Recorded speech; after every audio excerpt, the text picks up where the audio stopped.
আজকে যে কেকটার ভিডিও তোমাদের সঙ্গে শেয়ার করব, এইটা এক সময় খুবই ট্রেন্ডিং কেক ছিল। তার আগে তোমরা যারা আমায় চেনো না, আমি হলাম প্রিয়াঙ্কা। আমি বাসায় বাকুলিয়া থেকে ছোট্ট একটি হোম বেকারি চালাই। স্ক্রিনে দেওয়া নাম্বারে কল করে তোমরা আমার থেকে কেক অর্ডার করতে পারো। আর সমস্ত মা লাভাররা একটা করে কিন্তু কমেন্ট করে যেও, হ্যাঁ হ্যাঁ তোমরা ঠিকই গেস করেছো, এটা হচ্ছে মা থিমের একটা কেক। তো একটা দিদি ইছাপুর যার বাড়ি, সেই দিদি আমার রিপিট ক্লায়েন্ট অমিত্রা দি। তো দিদির মায়ের জন্মদিনের জন্য দিদি এই কেকটা আমার থেকে স্পেশালি কাস্টমাইজ করিয়ে নিয়েছিল। অনেক দিন আগে আমি এরকমই শাড়ি থিম কেক বানিয়েছিলাম আর দিদিকে আমি সেইটারই রেফারেন্স পাঠিয়েছিলাম। তো দিদি আমাকে বলেছিল যে শাড়ির কালারটা একটু চেঞ্জ করিস। তো আমি তাই এরকম ব্লু আর পিঙ্কের একটা কম্বিনেশন রেখেছিলাম। আর একটা নতুন ইউনিক জিনিস অ্যাড করতে বলেছিল, সেটা হচ্ছে এই শাঁখা।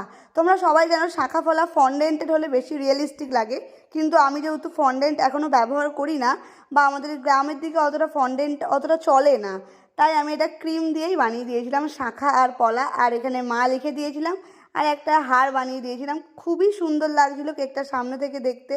এটা ছিল 1.5 পাউন্ডের একটা কেক, বাটারস্কচ ফ্লেভারের। তো তোমাদের কেমন লাগছে কেকটার ফুল লুক অবশ্যই জানিও তোমরা। আর আমি কিন্তু এখন ডেলিভারিটাও অ্যাভেলেবেল করছি, তবে ডেলিভারির টাইমটা হবে বিকেলবেলা করে, কারণ আমার যে ডেলিভারি বয় থাকবে সে বিকেলবেলা করে ডেলিভারিটা দিতে পারবে। তো তোমরা কেমন লাগলো জানিও। আজকের মতো বাই।